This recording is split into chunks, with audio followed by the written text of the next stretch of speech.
탈무드에 나오는 내용입니다. 옛날 어느 나라에 무남동녀 외동딸을 둔 임금님이 계셨습니다. 그런데 하나밖에 없는 그 공주가 중병에 걸렸습니다. 나라의 모든 의원들이 고치려 애를 썼지만 고치지 못했습니다. 최후의 방법으로 왕은 전국에 포고령을 내렸습니다. 누구든지 공주의 병을 고쳐주면 나의 사위로 삼고 장차는 내 왕위를 물려주겠다. 그런데 그 나라 시골 외딴 곳에 삼형제가 살고 있었는데 그 삼형제는 참 세상에 둘도 없는 진귀한 보물들을 갖고 있었습니다. 첫째는 망원경을 갖고 있는데 그 망원경은 아무리 먼 곳에 있는 물건도 다 볼 수 있는 마법의 망원경입니다. 둘째는 양탄자를 갖고 있었는데 이 양탄자는 아무리 먼 곳이라도 단숨에 갈 수 있는 마법의 양탄자입니다. 셋째는 사과를 갖고 있었는데 이 사과는 어떤 병에 걸든지 먹으면 다 낫는 마법의 사과였습니다. 큰형이 망원경으로 이 포고문을 보았습니다. 큰일 났다. 공주님이 위급하다. 빨리 구하러 가자. 그래서 둘째 양탄자를 타고 왕궁에 갔습니다. 그리고 셋째 마법의 사과를 공주님에게 드렸더니 공주님이 그 사과를 먹고는 건강해졌습니다. 온 백성이 기뻐 잔치를 합니다. 이제 왕은 사위를 맞으려고 하는데 문제는 사위를 세 사람을 둘 수는 없지 않습니까? 셋 중에 하나를 골라야 됩니다. 셋째가 말합니다. 내 망원경이 없었더라면 공주님이 편찮으신 줄 어떻게 알았겠는가? 그러므로 내가 왕의 사위가 되어야 된다. 둘째가 말합니다. 그렇다 할지라도 내 양탄자가 아니었으면 이곳에 왕궁에 도착할 수 없었을 것이다. 그러니 내가 왕의 사위가 되어야 된다. 셋째가 말합니다. 설사 왕궁에 왔다 할지라도 내 마법의 사고가 아니었다면 공주님이 병을 고칠 수 없었으니 내가 마땅히 왕의 사위가 되어야 한다. 자, 여러분이 만약 임금님이라면 어떤 선택을 하시겠습니까? 탈무드의 결론은 이렇습니다. 셋째가 왕의 사위가 되어야 한다. 왜냐하면 첫째 망원경은 그대로 남아 있습니다. 둘째 양탄자도 그대로 남았습니다. 그러나 셋째 사과는 공주님이 다 드셨기 때문에 없거든요. 자신의 것을 전부 다 드린 그 셋째의 사랑이 가장 크다고 인정해서 셋째가 왕의 사위가 되었다는 것입니다. 이 이야기를 성탄의 사건과 연결시켜서 조금 각색해서 생각해 보십시다. 전부를 준 사랑인데 그런데 그 사과를 준 분이 시골 농부의 아들이 아니고 왕자님이라면 어떻겠습니까? 그 사과를 먹고 산 사람이 공주님이 아니고 천한 노예의 딸이었다면 어떻겠습니까? 죽어가는 자신에게 왕자님이 자신이 가장 귀한 것을 들어서 살려주시고 그리고 자신을 아내로 삼아서 나중에 왕비가 되게 생겼다. 이보다 더 기쁘고 감격스러운 일이 어디에 있겠습니까? 이보다 더 행복한 일이 어디에 있겠습니까? 이 행복보다 더 큰 행복을 누리고 있는 자가 바로 우리입니다. 우리 성탄의 축복을 받는 우리는 이보다 훨씬 더 큰 놀라운 사랑을 받고 있는 겁니다. 주님의 성탄, 주님의 십자가 사건, 온 인류를 위한 사건이다. 그렇게만 생각하면 그 의미를 놓칠 수 있습니다. 물론 온 인류를 위한 사건입니다. 그러나 적어도 내게는 나를 위한 사건입니다. 이제 우리가 어거스틴처럼 한번 질문을 해보십시다. 마음속으로 질문해 보십시오.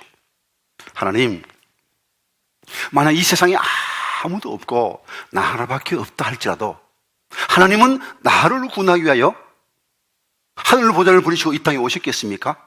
성육신 하셨겠습니까? 만약 이 세상에 아무도 없고 나 하나밖에 없다 할지라도 하나님은 나를 구원하기 위하여 십자가에 못 박혀 죽으셨겠습니까? 나 하나 때문에? 이제는 주님께서 말씀하실 것입니다. 그렇다. 이 세상에 아무도 없고 너 하나밖에 없다 할지라도 나는 너를 구원하기 위해서 인간이 되었을 것이고 너를 구원하기 위하여 너를 대신하여 죽었을 것이다. 이제 성탄의 사건, 십자가의 사건이 바로 나를 위한 사건이라면 어찌 이 사건을 대충 알고 넘어가겠습니까? 구체적으로 어떤 사건이 일어난지, 이 의미가 무엇인지 분명히 알아야 되지 않겠습니까? 그러면 이 사건도 제대로 모르면서, 의미도 모르면서 그저 크리스마스리고 흥청망청 파티나고 사람끼리 선물나 주고받는 시간으로 성탄절을 보내서는 안 되겠습니다. 왜 하나님이 사람이 되셨습니까? 왜 동정녀 탄생하셔야겠습니까? 그 의미를 분명히 알아야 됩니다. 최초의 인류 아담은 하나님의 명령을 어기고 불순종하고 선악과를 따먹었습니다. 왜입니까? 마귀의 유혹을 받아서 하나님처럼 되고 싶어서. 그 결과는 모든 인류가 다 죽게 된 겁니다. 왜입니까? 아담은 인류의 대표였습니다. 대표의 패배는 전부의 패배입니다. 그러므로 아담, 하와 이후의 사람들이 선악과를 따먹지 않아도 다 죽게 된 겁니다. 다 죄와 사망의 노예가 되고 버리고 만 것이죠. 대표가 진 것은 다 진 겁니다. 일본 전황이 황복했을 때 온 일본이 다 진 겁니다. 이제 인류에게 소망이 없습니다. 새로운 인류의 대표, 새 아담이 필요합니다. 그분은 죄 없는 분이어야 됩니다. 그리고 죄 없는 그분이 인간을 대신해 죽을 때 인간에게 살 길이 열리는 것입니다. 이 일을 위해서 하나님이 친히 사람이 되셨습니다. 그분이 바로 예수 그리스도이십니다. 우리의 구주 예수 그리스도는 바로 하나님이십니다. 그리고 이 땅에 오셔서 나를 대신해 죽어주심으로 내 모든 문제를 해결하시고 죄와 사망을 이기신 승리의 주가 되어서 우리에게 영원한 생명을 주신 것입니다. 이 사건을 로마서에 같이 정리해서 말하고 있습니다. 로마서 5장 12절 이하의 말씀 같이 읽어봅니다. 그러므로 한 사람으로 말미암아 죄가 세상에 들어오고 죄로 말미암아 사망이 들어왔나니 이와 같이 모든 사람이 죄를 지었으므로 사망이 모든 사람에게 이르렀느니라. 그러나 아담으로부터 모세까지 아담의 범죄와 같은 죄를 짓지 아니한 자들까지 사망이 왕노릇하였나니 아담은 오실 자의 모형이라. 그런즉 한 범죄로 많은 사람이 정죄에 이른 것 같이 한 의로운 행위로 말미암아 많은 사람이 의롭다 하심을 받아 생명에 이르렀느니라. 한 사람이 순종하지 아니함으로 많은 사람이 죄인 된 것 같이 한 사람이 순종하심으로 많은 사람이 의인이 되리라. 이제 성탄의 사건은 십자가 사건의 기초가 됩니다. 인간의 문제입니다. 인간이 해결해야 됩니다. 인간의 대표입니다. 하나님이 인간의 대표가 될 수 없죠. 그래서 죄 없는 인간의 대표, 그를 위해서는 죄 없는 한 인간이 필요한데 이 세상에 아무도 그런 사람이 없습니다. 다 아담의 후예니까 다 원죄의 영향하에 있습니다. 그러므로 하나님은 친히 사람이 되셔서 우리에게 구원의 길을 열어주신 것입니다. 그런데 이 사실은 사실 가만 생각해보면 참 우리 인간의 상식으로는 말이 되지 않습니다. 혹 종이 주인을 위해서 죽는 경우 있죠. 신하가 왕을 위해서 죽는 경우는 있습니다. 그러나 주인이 종을 위해서 죽는다, 왕이 신하를 위해서 죽는다, 그런 이야기 들어본 적 있습니까? 인간 세상에 그런 일이 일어나지 않습니다. 그런데 하나님이 사람을 구원하기 위해서, 하나님이 나를 구원하기 위해서, 창조주가 나를 위해서 죽으셨다. 이 정말 믿기 어려운 놀라운 일입니다. 그러나 이 사실은 분명히 역사적으로 일어났습니다. 2000년 전 예수님은 실제로 이 땅에 오셨고 실제로 갈보리 언덕에서 나를 대신하여 십자가에 못 박혀 죽으신 겁니다. 이건 온 우주 속에 있는 가장 큰 빅 뉴스입니다. 그래, 이 사건을 중심으로 인간의 역사는 BC와 AD로 나누어지게 되는 것입니다. Before Christ, 그래서 이전의 세계와 안노 도미니, 우리 주님의 세대가 갈라지게 된 겁니다. 그럼 이 성탄의 의미, 십자가의 의미가 무엇이겠습니까? 첫째로 이 사건은 이보다 더 큰 사랑은 없다는 의미인 겁니다. 누가복음 1장 26절의 말씀 같이 봅니다. 여섯째 달에 천사 가브리엘이 하나님의 보내심을 받아 갈릴리 나사렛 동네에 가서 다윗의 자손 요셉이라는 사람과 약혼한 처녀에게 이르니 그 처녀의 이름은 마리아라. 그에게 들어가 이르되 은혜를 받은 자여 평안할지어다. 주께서 너와 함께 하시다 하니 처녀가 그 말 듣고 놀라 이런 인사가 어찌함인가 생각하며 천사가 이르되 마리아여 무서워하지 말라. 내가 하나님께 은혜를 입었느니라.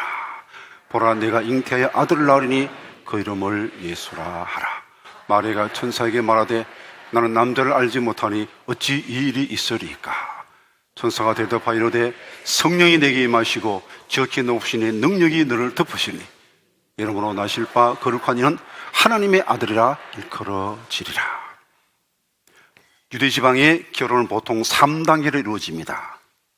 약혼, 정혼, 결혼 3단계로 이루어지는데 약혼은 남녀 아이들이 아직 어릴 때 부모님에 의해서 결정됩니다.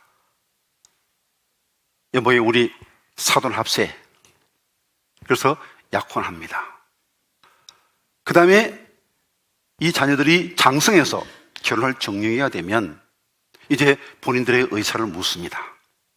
아버지의 결정에 순복하겠느냐, 이 사람과 결혼하겠냐. 그래서 본인들이 아버지의 그 결정에 순복하게 되면 이제 간단한 예식이 치러지는 것이 바로 정혼입니다. 이것은 아직 실질적으로 결혼 생활에 들어가지는 않지만 법적으로는 결혼과 동일한 그런 권위를 가집니다. 그래서 정혼했으면 법적으로는 부부입니다. 이것을 깨려면 파혼이 아니고 이혼을 해야 됩니다. 그래서 법적으로는 부부와 동일한 그런 권리가 있기 때문에 마리아는 요셉과 정혼한 상태에서 호적하러 베들레헴까지 가게 된 것이죠. 그리고 보통 정혼 한 1년 정도 지나면 이제 결혼을 하게 됩니다. 근데 마리아는 요셉과 정혼한 상태입니다. 아직 성적 관계를 갖지 않았습니다. 그런데 천사가 나타나서 아들을 낳겠다는 겁니다. 도무지 마리아가 믿을 수 없었습니다. 그러나 하나님은 이런 존재가 필요했기 때문에 동정녀의 몸에서 처녀 탄생으로 예수님 이 땅에 오게 하셨습니다. 그래서 원죄의 영향을 받지 않는 죄 없는 인간의 대표를 만드시고 이제 이 예수님이 전적으로 하나님께 순종하심으로 죽기까지 복종하심으로 죄와 사망의 권세를 이기시고 우리에게 새로운 구원의 길을 열어주신 것입니다. 그러므로 십자가 사건이 일어나기 전에 먼저 하나님이 사람이 되는 사건, 성육신 사건, 성탄의 사건이 필요했던 것입니다. 그런데 이 성육신의 사건은, 하나님의 사람이 되는 이 사건은 가만히 생각해 보면 참 기가 막힌 겁니다. 우리 인간의 상식으로는 도저히 납득이 될 수 없는 사건입니다. 하나님이 어떤 분입니까? 그저 창조주입니다, 만왕왕입니다, 그렇게 말합니다. 다시 한번 생각해 보십시오. 하나님이 우주의 창조자이십니다. 우주가 얼마나 큽니까? 사실 전에 과학이 발달하기 전에는 우주가 얼마나 큰지 잘 몰랐어요. 그저 하늘의 별이 많다, 야, 저 정도라 생각했겠죠. 보통 인간의 육안을 볼 수 있는 별은 한 6,000개 정도 된다고 합니다. 요즘 서울이나 경기도에서는 하늘의 별이 몇 개입니까? 60개도 안 보일 때 많이 있죠. 그쯤 이렇게 공기 좋은 데 가면 별이 하늘 촘촘히 박혀 있는데 그래봤자 한 6,000개 밖에 못 셉니다. 그런데 실제로 우주에 허블 우주 망경을 띄워서 보면 훨씬 더 많은 별을 볼 수 있습니다. 그 별들의 구름처럼 성운이라 그러는데 이 하나하나의 그 별들의 집합체를 갤럭시라 그럽니다. 이 갤럭시가 현재 허블 우주 망경을 관측 가능한 갤럭시 숫자가 2조 개입니다. 우리가 살고 있는 은하계는 2조 개의 갤럭시 중에 하나에 불과합니다. 그리고 보통 하나의 갤럭시에는 1,000억 내지 1조 개의 별이 있습니다. 그러면 관측 가능한 범위 안에서에도 이 별의 숫자가 얼마나 많습니까? 참 짐작이 되지 않죠. 이제 과학자들의 말로는 이 지상에 있는 모든 해변의 모래알 숫자보다 더 많다는 겁니다. 지상에 있는 모래알의 해변 그 모래알 숫자 어떻게 다 셉니까? 방법은 간단합니다. 1m, 1m 모래를 파내가지고는 그걸 다 세는 거죠. 그리고 이 땅에 있는 모든 해변의 그 넓이를 곱하면 모래가 몇 개인지 모래 숫자가 몇 개인지 나오는데 그 모래 숫자보다도 이 우주 속에 있는 별이 더 많다는 겁니다. 관측 가능한 것만 그런 것이고 관찰할 수 없는 것까 생각하면 이 우주는 무한합니다. 이 무한하신 이 우주를 창조하시고 섭리하신 그 하나님이 피조물이 되셨습니다. 이 하나님의 비하, 이 하나님의 낮아지심의 크기가 우리를 향한 하나님의 사랑의 크기입니다. 얼마나 사랑하셨으면, 얼마나 나를 사랑하셨으면 하나님이 나를 위해서 피조물이 되셨습니까? 아기가 되어 베들레헴 마구간에 나셨겠습니까? 이 성신 사랑 속에 하나님의 가장 큰 사랑을 볼 수 있습니다. 또한 이 성육신하여 십자가 사건이 일어났는데 이 십자가 사건은 이보다 더 아름다운 사랑은 없다는 의미입니다. 히브리서 9장 11절 이하의 말씀 같이 읽어봅니다. 그리스도께서는 장래 좋은 일의 대제사장으로서 손을 짓지 아니한 것 곧 이 창조에 속하지 아니한 더 크고 온전한 장막으로 말미암아 염소와 송아지의 피로 하지 아니하고 오직 자기의 피로 영원한 속죄를 이루사 단번에 성소에 들어가셨느니라. 염소와 항소의 피와 및 암송아지의 죄를 부정한 자에게 뿌려 그 육체를 정결하게 하여 거룩하게 하거든 하물며 영원하신 성령으로 말미암아 흠없는 자기를 하나님께 드린 그리스도의 피가 어찌 너희 양심을 죽은 행실에서 깨끗하게 하고 살아계신 하나님을 섬기게 하지 못하겠느냐. 율법을 따라 그의 모든 물건이 피로써 정결하게 되나니 피 흘림이 없은즉 사함이 없느니라. 히브리서는 예수님의 십자가 사건을 하늘 성경에서 드려진 제사로 표현하고 있습니다. 사실은 이것이 실체요. 인간의 모든 제사제도는 이 하늘의 제사제도의 그림자입니다. 십자가 사건의 의미를 깨닫게 하기 위해서 인간에게 제사제도를 만들어 주신 것이죠. 제사제도의 의미가 무엇입니까? 피 흘림이 없은즉 사함이 없다. 죄는 반드시 벌을 받아야 됩니다. 흠없는 제물이 죽음으로 제사지는 그 죄가 사해지는 겁니다. 그런데 인간의 그 피값보다도 동물의 피값은 가치가 부족하기 때문에 매번에 죄 지을 때마다 동물을 바쳐야 했습니다. 그러나 예수님의 그 십자가의 피는 모든 인류의 목숨을 합친 것보다 더 귀하기에 우리 주님의 단 한 번의 십자가의 대속으로 모든 인류의 과거, 현재, 미래 모든 죄가 다 해결된 겁니다. 이건 예수님이 단순한 인간이라면 불가능합니다. 하나님이자 동시에 사람이십니다. 때문에 예수님의 그 십자가 사건은 우리 인간의 상상을 초월하는 엄청난 희생입니다. 우리는 예수님이 십자가에 의해서 단순히 양손과 양발에 못 박혀 죽으시다 그것만 생각하는데 십자가의 육체의 고통보다 더 큰 것은 바로 영적인 고통입니다. 사람의 사지를 찢어 죽이는 능지처참형이 있는데 바로 십자가는 영적인 능지처참형입니다. 삼위일체의 분리가 깨어지는 놀라운 아픔입니다.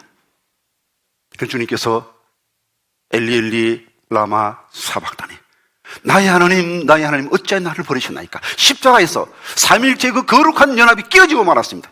이 엄청난 희생이 있었기에 우리 모든 죄값이 깨끗이 해결될 수 있는 겁니다.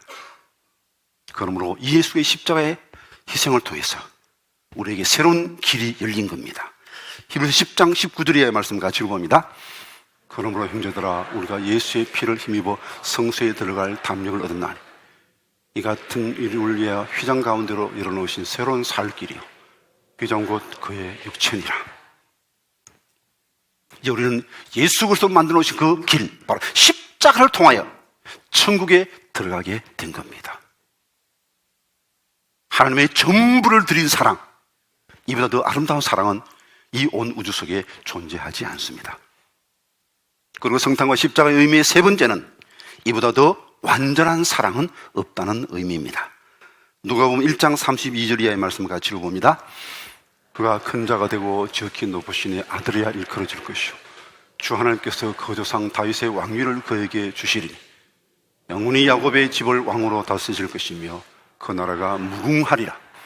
이로 말미암아 그는 새 언약의 중보자시니 이는 첫 언약 때에 범한 죄에서 속량하려고 죽어서 부르심을 입은 자로 하여금 영원한 기업의 약속을 얻게 하려 하심이라.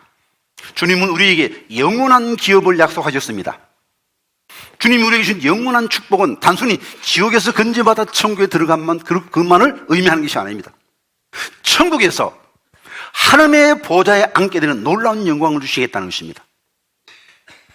아담이 꿈꾸었던 하나님의 보좌,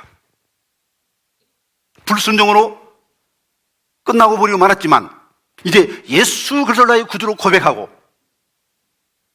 주님께 죽도록 충성한 자에게는 바로 하나님의 보좌에 앉으신 놀라운 특권 주시겠다고 주님께서 약속하고 있습니다. 계시록 3장 20절 이하의 말씀 같이 읽어봅니다. 볼지어다 내가 문 밖에 서서 두드리노니 누구든지 내 음성을 듣고 문을 열면 내가 그에게로 들어가 그와 더불어 먹고 그는 나와 더불어 먹으리라. 이기는 그에게는 내가 내 보좌에 함께 앉게 하여 주기를 내가 이기고 아버지 보좌에 함께 앉은 것과 같이 하리라. 이 말씀이 얼마나 기가 막힌 말씀입니까? 온 우주의 창조자 만왕의 왕이신 그 하나님의 보좌에 우리가 함께 앉게 해주겠다는 겁니다. 이것이 우리에게 주어진 소망입니다. 단순히 천국에 가는 것만 의미하는 게 아닙니다. 천국에서 하나님의 보좌에서 그 영원한 영광 누리며 살 것이 우리의 소망일진데 이제 우리가 더 이상 세상에 마음 뺏기고 죄나 짓다가 허무하게 살 존재가 아닙니다. 내가 얼마나 존귀한 존재인가, 얼마나 큰 복을 받은 자인가, 얼마나 놀라운 사랑을 받은 자인가 바로 깨달아야 됩니다. 그럼 이제는 함부로 살 수는 안 됩니다. 그도 하나님 감사합니다, 하나님 땡큐, 이렇게 끝낼 수가 없는 거죠. 이는 이제 이 크신 사랑 받아서 이 크신 사랑을 받은 자의 합당한 삶을 살도록 애를 써야 됩니다. 로마서 12장 1절의 말씀 같이 읽어봅니다. 그러므로 형제들아 내가 하나님의 모든 자비하심으로 너희를 구하노니 너희 몸을 하나님이 기뻐하시는 거룩한 산제물로 드리라. 이는 너희가 드릴 영적 예배니라.